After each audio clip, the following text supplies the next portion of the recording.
పరిశుద్ధ ప్రజలారా, యేసుక్రీస్తు అతి శ్రేష్టమైన అతి విలువైనటువంటి నామములో మీ అందరికీ కూడా శుభాలు తెలియజేస్తున్నాం. మరలా దేవునితో కలుసుకునే అవకాశాన్ని దేవుడు ఇచ్చాడు. మీ పనులు, మీ ఉద్యోగాలు, మీ ప్రయాణాలు, అలసిపోయిన మీ శరీరాలతో దేవుని దగ్గరికి వచ్చారు.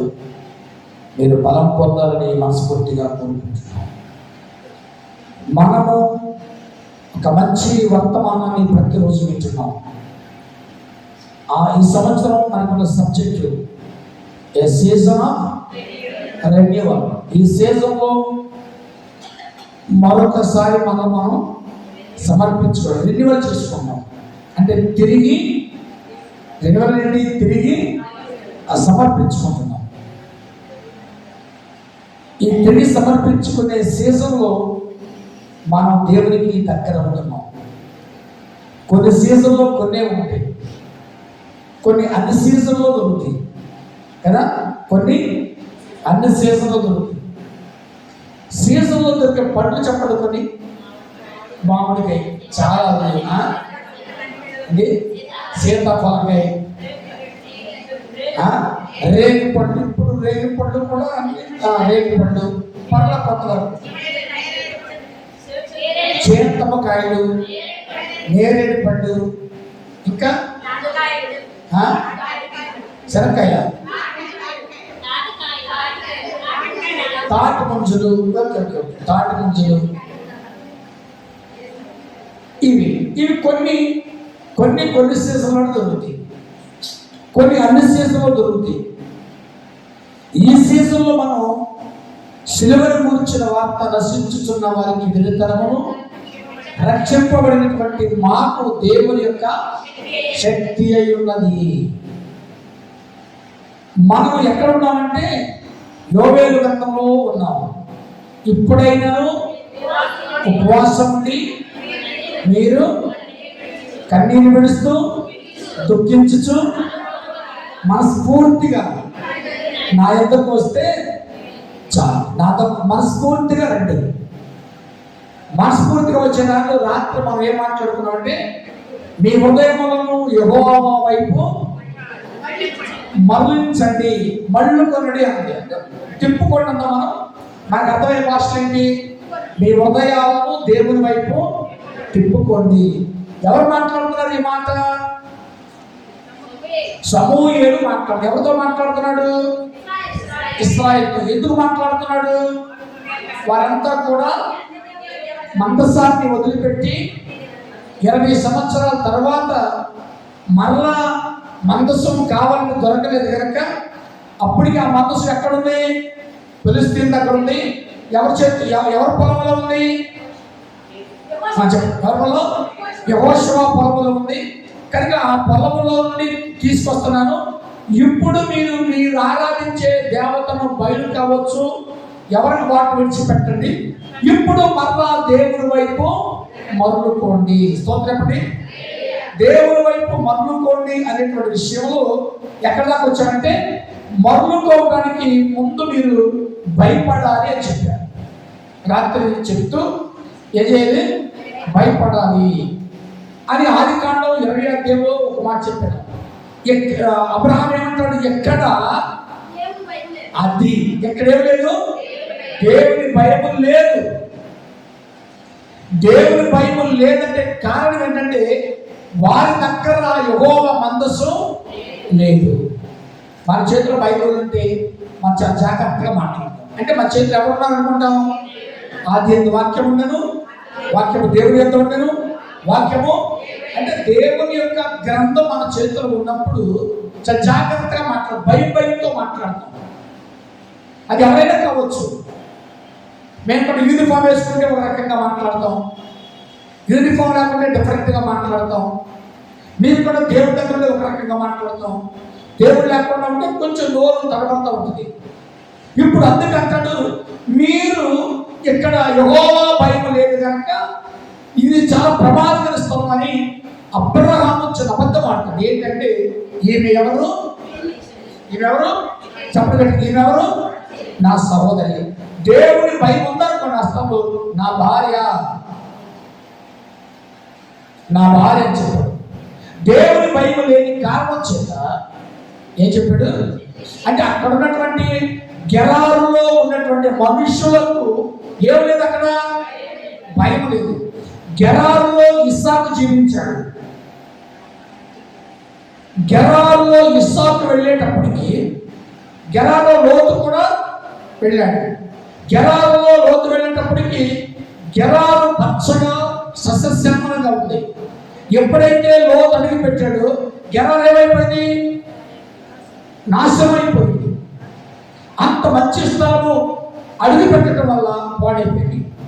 ఇక్కడ మనం ఒకసారి జ్ఞాపకం చేసుకుంటే భయం గురించి 1-2 విషయాలు మీకు జ్ఞాపకం చేస్తాను. కీర్తనలు 34వ అధ్యాయము 11వ వచనాన్ని ఎవరైనా చదవండి.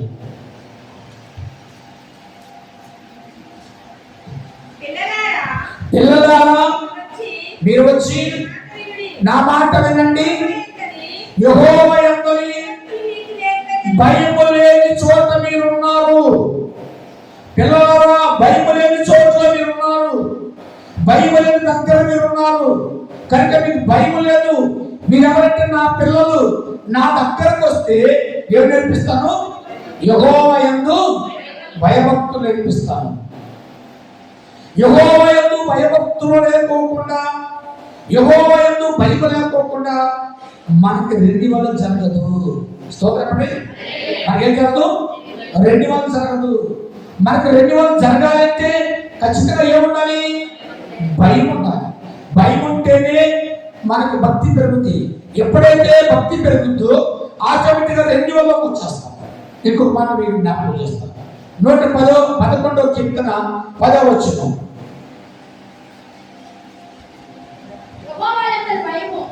యెహోవా యందలి భయము జ్ఞానమునకు మూలము. యెహోవా యందలి భయము జ్ఞానమునకు మూలము. ఆయన శాస్త్రములను అనుసరించు వారందరూ మంచి వివేకము గలవారు.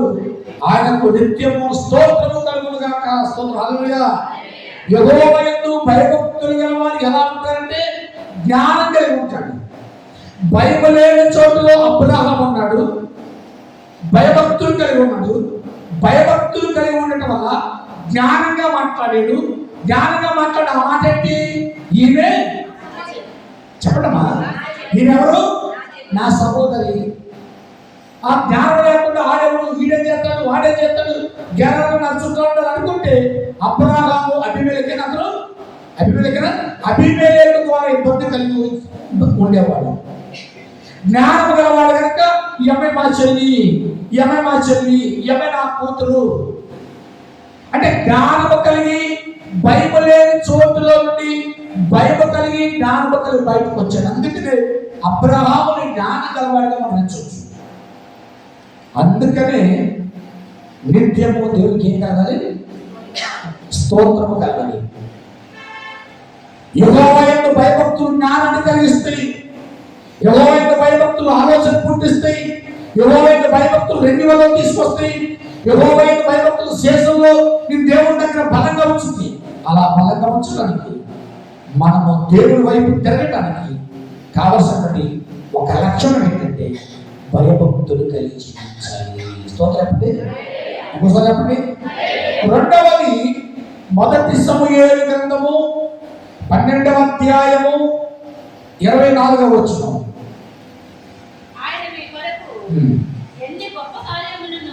ఆయన మీ కొరకు ఎన్ని గొప్ప కార్యములు చేసెను ఒక్కసారి తలంచుకోండి. మీరు యెహోవా యందు భయభక్తులు కలిగి నిష్కపటులై పూర్ణ హృదయముతో ఆయన సేవించుట ఆవశ్యకము. చాలు.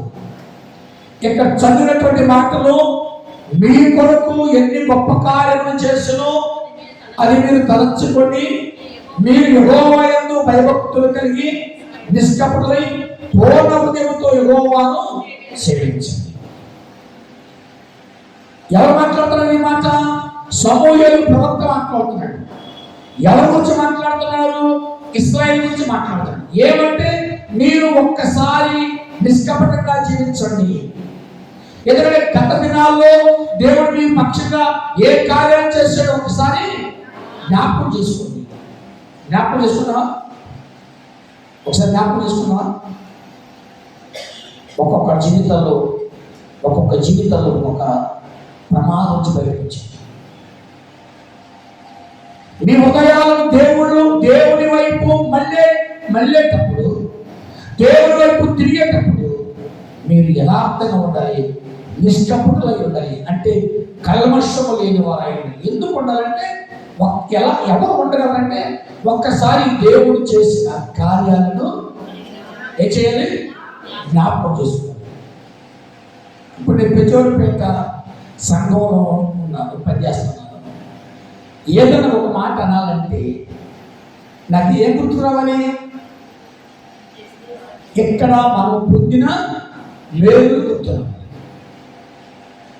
అదేదైనా కావచ్చు, ప్రేమ కావచ్చు, ప్రార్థన కావచ్చు, విశ్వాసం కావచ్చు, నమ్మకం కావచ్చు, భయభక్తులు కావచ్చు, వీళ్ళని ప్రేమించే విధానం కావచ్చు, లేదా మీకు మాకు మంచి సహవాసం ఏదైనా కావచ్చు, ఇవన్నీ గుర్తురావాలి. ఇవన్నీ గుర్తొస్తే నోరు చాలా. అదే మాట ప్రవక్తంటాడు, ఒక్కసారి మీరు యథార్థంగా ఉన్నారో లేదో ఒక్కసారి మీరు పరీక్షించుకోండి.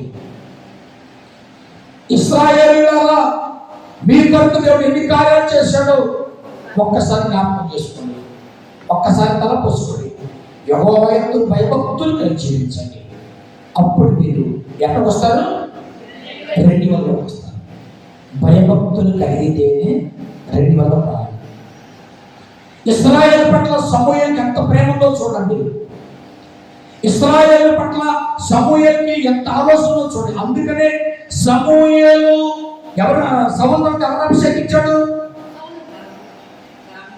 దావీదు అభిషేకించాడు. ఇతడైతే సరిపోతాడు. మీరు యెహోవా యందు భయభక్తులు యథార్థంగా ఉండండి. అంటే అక్కడ 3 యథార్థంగా ఉండాలంటే 3 విషయాలు నేను రాసుకోండి. దేవుడి కార్యము నిత్యము తలపోసుకుంటూ ఉండాలి. ఏం చేయాలి? తలపోసుకుంటే జ్ఞాపకం చేసుకుంటూ ఉండాలి. రెండవది, నిత్యము కూడా బయటికి చెప్పినా చెప్పకపోయినా దేవునికి కృతజ్ఞత కలిగి జీవించాలి. యేసయ్య రాసిన మాట, కృతజ్ఞత లేని వారు వేల కొలది కూలినను కృపావాక్యమునకు సాక్షులమై కృప వెంబడి కృప పొంది. స్తోత్రమండి.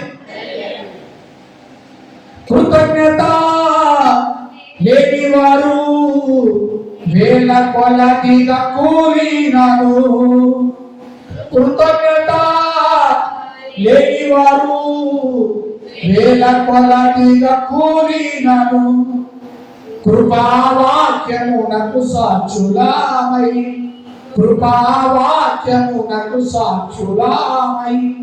కృప వెంబడినే కృప పొందేద ఆనంద యాత్ర. ఇది ఆత్మీయ యాత్ర, యేసుతో నూతన యెరూషలేము యాత్ర. యేసుతో యెరూషలేము యాత్ర. తర్వాత కూర్చోమన్నా గుర్తుందా? ఆనందము యేసుని చూచే క్షణావాసనం. ఏంటది? ఆనందం యేసుని చూచే. యథార్థతలో ఏం కలిగి ఉంటే కృతజ్ఞత కలిగి ఉండాలి. యథార్థత కలిగి ఉండటం అంటే కూడా యథార్థతలో మనం ఏం కలిగి ఉండాలి? కృతజ్ఞత. ఉదాహరణకి నాకు ఈ అమ్మాయి సహాయం చేసింది, నా హృదయంలో ఉంది, నాకు సహాయం చేసిందని దాన్ని హృదయం ఉంచుకుంటే కుదరదు. కృతజ్ఞతను వ్యక్తపరచాలి. అర్థమైందా? నా మనసులో ఉంది, ఓ మంచి సంఘంలో నేను పనిచేసిన, మంచి ప్రజల మధ్య పనిచేస్తే నాకు ఎక్కడ కృతజ్ఞత హృదయంలో ఉంది. హృదయం అంటే మీరు మెచ్చుకుంటారా? మీకు ఒప్పుకుంటారా? దాన్ని ఎట్లా వ్యక్తపరచాలి? కృతజ్ఞత పూర్వక క్రియాపూర్వకంగా వ్యక్తపరచాలి. అందుకనే సమూయేలు అంటాడు, మీరు ఎక్కడో ఉన్నారు, 20 సంవత్సరాలు దేవుని మందసానికి దూరంగా ఉన్నారు, ఒక్కసారి దేవుని వైపు మరలుకున్న మీరు యథార్థత కలిగి ఉండండి. యథార్థతలో దేవుని తలపోసుకోండి. యథార్థతలో దేవుని హృదయంలో కృతజ్ఞత భావం కలిగి ఉండండి. విధేయతతో కలిగి ఉండండి. అప్పుడు యెహోవా మీ వైపు తిరుగుతాడు. స్తోత్రం అండి. మనం యెహోవా వైపు తిరగడం ఎంత ప్రాముఖ్యమో యెహోవా మన వైపు తిరగడం కూడా. స్తోత్రం అండి. గట్టిగా చెప్పండి. ఇది చాలా ప్రాముఖ్యమైన విషయం. మరొక విషయాన్ని జ్ఞాపకం చేస్తాను. యెహోవా వైపు మళ్ళినటువంటి మీరు అనేకమైన వాటిని విడిచిపెట్టాలి. భార్య ప్రమాణం ఉంది కదా, ఇప్పుడు నేను నా పాపములను విడిచిపెట్టి ప్రభువైన యేసుక్రీస్తుని నా సొంత రక్షకుడిగా అంగీకరించుతున్నాను. భక్తి పదార్థములను వదలదనని నా బైబిల్ చదివి ప్రార్థించడాను నేనేం చేస్తాను? ప్రమాణం చేస్తున్నాను. డాక్టర్లు ఎన్నో సంవత్సరాలు చదువుతున్నాం. నిజంగా చెప్పండి, ఎక్కడే చదువుతున్నారు? ఇంటికి వెళ్ళి ఇక్కడ చదువుతారు. అబద్ధం. మరి కీర్తన పేపర్ ఇచ్చేయండి. మీరు చదవలేదు మరి మీ కీర్తన పుస్తకాలు, టీవీ పుస్తకాలు ఏ పేజీ చిచ్చేయండి. పుస్తకాలు ఇచ్చింది అమ్మా.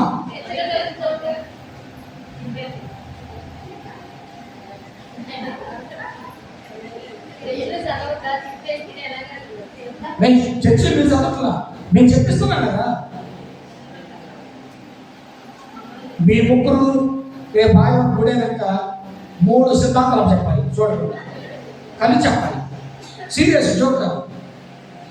ఇంకొక వారం తర్వాత ఇంకొక 3, ఇంకొక వారం తర్వాత ఇంకొక 3.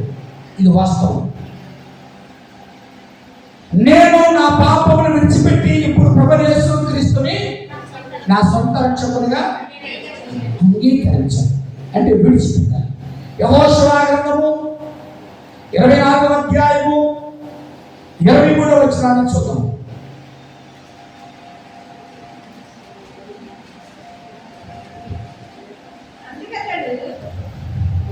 అందుకతడు అలాగైతే మీ మధ్య ఉన్న అన్య దేవతలను తొలగద్రోసి ఇశ్రాయేలు దేవుడిని యెహోవా తట్టు మీ హృదయములను తిప్పుకొని చెప్పెను. అందుకు జనులు మన దేవుడైన యెహోవానే సేవించదము, ఆయన మాటయే విందుమని యెహోషువతో చెప్పి. ఇది విడిచిపెట్టిన వాడు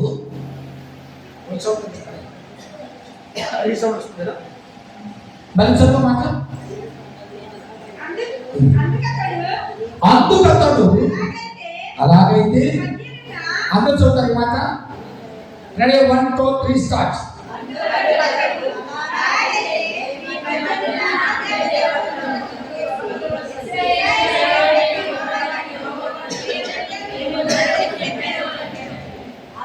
అందుకు జనులు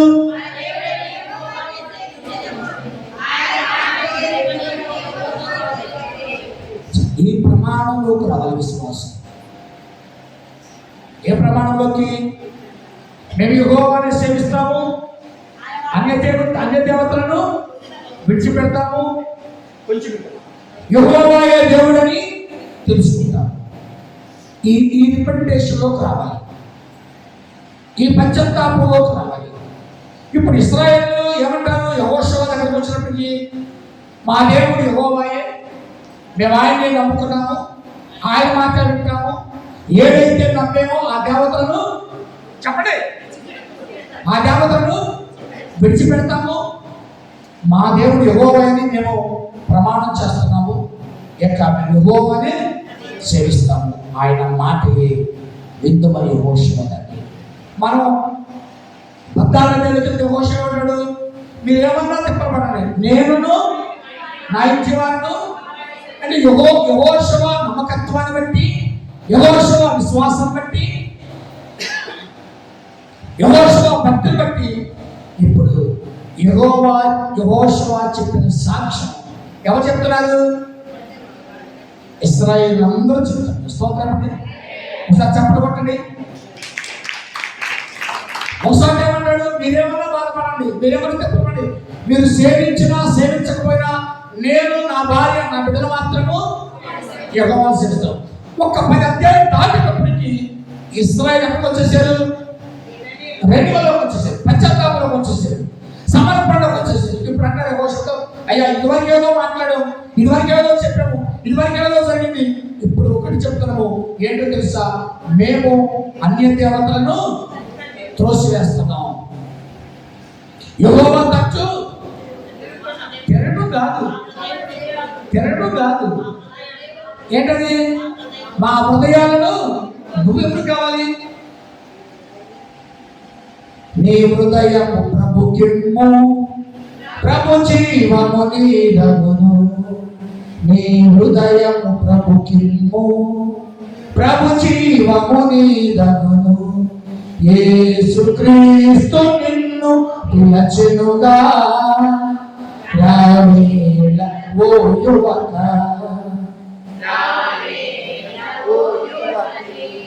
ఇప్పుడు ఏమవ్వాలి? ఏమంటాడు?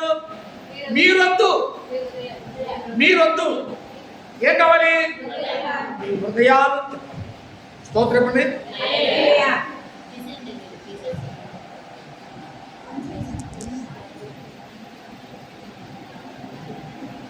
స్తోత్రం. హల్లెలూయా. మీరొద్దు ఏం కావాలి? మీ హృదయాలు కావాలి. భార్య భర్తని చిన్న కూడా నువ్వు ఎత్తుగా నాకు పెట్టొద్దు, నాకు పోయొద్దు. ఏం చూపిస్తానా?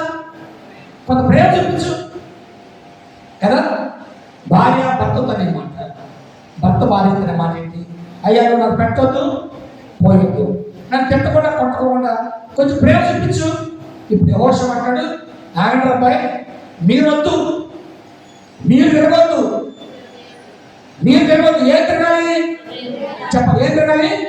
మీ హృదయాలు దేవుని వైపు తిప్పండి. స్తోత్రం. హల్లెలూయా. ఒకసారి కుడి హస్తం పైకి చూపించండి. హల్లెలూయా. మీరొద్దు ఏం కావాలి? మీ హృదయాలు. చదువు ఒకసారి మాట. ఇశ్రాయేలు దేవుడు యెహోవా, అందుకు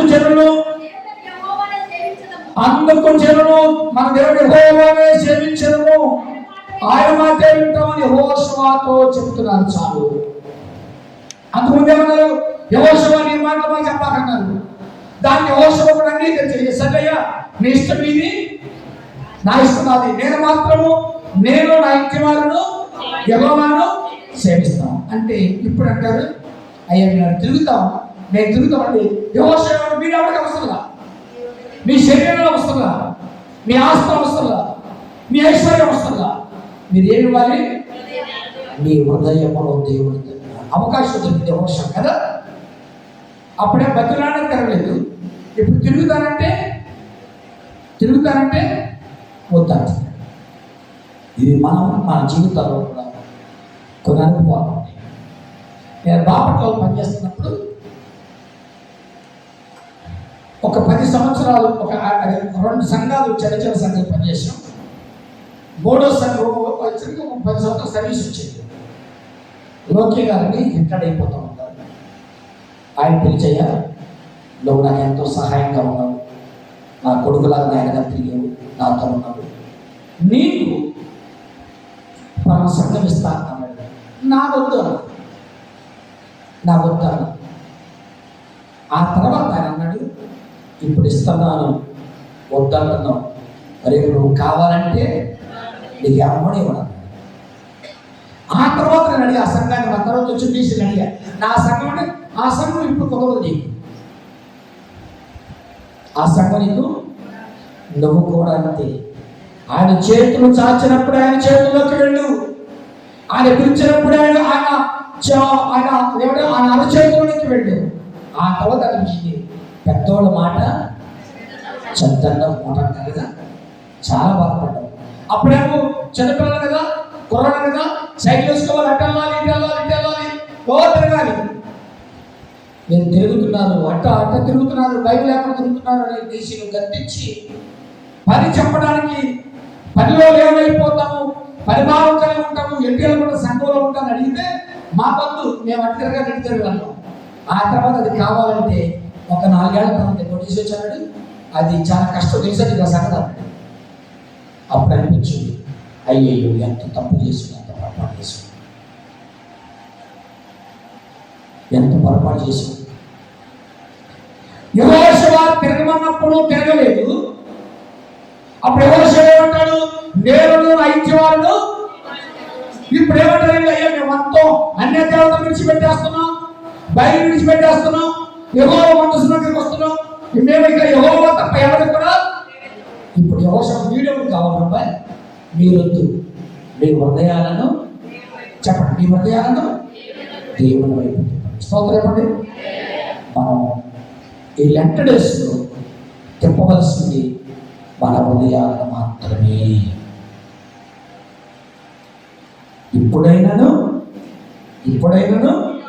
ఉపవాసం ఉండి కన్నీరు విడిచి దుఃఖించి మనస్ఫూర్తిగా నా ఎదురు తిరిగి వస్తే నేను మీతో ఉంటాను, మీరు నాతో ఉంటాను. ఇప్పుడు అంటాడు యెహోషువ, మీరంతా నాకు ఎవరు కావాలి, మీ హృదయం కావాలి.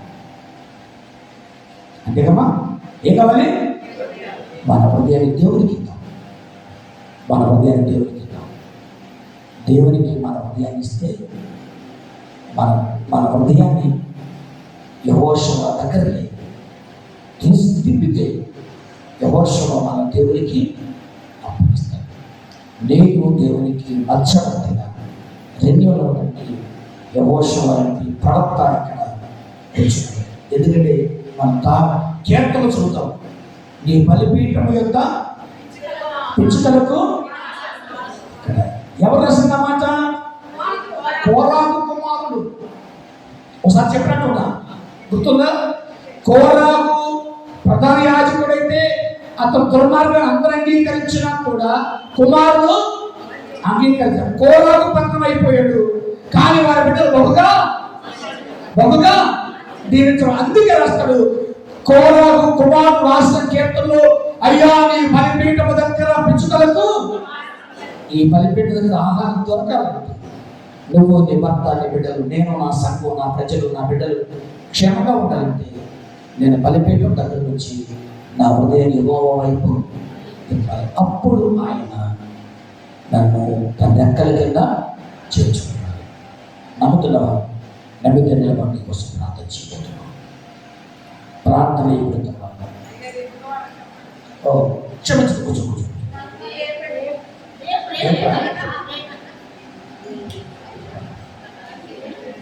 నాకు మేరంతో ప్రార్థనకి నాకు పిచ్చేసింది.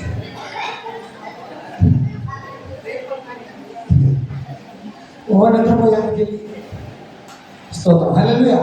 రేపు బుధవారం ఆఫరింగ్ తీసుకుందాం, ఆఫరింగ్ తీసుకుందాం బుధవారం. ప్రార్థన అయిన తర్వాత తమడి, రాణి, వనిత, మాకు మీ నలుగురు ఉండండి. ఒక్క నిమిషంతో మాట్లాడి పంపిస్తాం. ప్రార్థన చేసుకున్నాం. దయగలిగిన తండ్రి, కరుణ కలిగిన క్రీస్తు, పరిశుద్ధుడా, మహోన్నతుడా, జీవాధిపతి, జీవము కలిగిన యేసయ్య, నీకే స్తోత్రాలు, వందనాలు, నీకే మహిమ చెల్లిస్తున్నాం, నీకు ఘనత చెల్లిస్తున్నాం. మీ మహేశ్వరుడు మమ్మల్ని పెంచండి అయ్యా. యెహోషువ చెప్పినట్లుగా మా హృదయాలను నీకు సమర్పించుకునే కృప దయచేయండి. సజీవుడైన దేవునికి వందనాలు. మళ్ళా బలిపీఠం దగ్గరకు మమ్మల్ని వదిలించండి. బలిపీఠం దగ్గర ప్రార్థన చేసే అనుభూతినివ్వండి. ఈ బలిపీఠం దగ్గర మమ్మల్ని సమర్పించుకునే కృప దయచేయండి.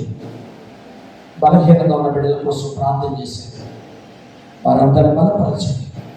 కనకారావు గారి కొరకు మేము ప్రార్థిస్తున్నాం. తన శరీరంలో ఉన్నటువంటి బలహీనతలు బంధించండి.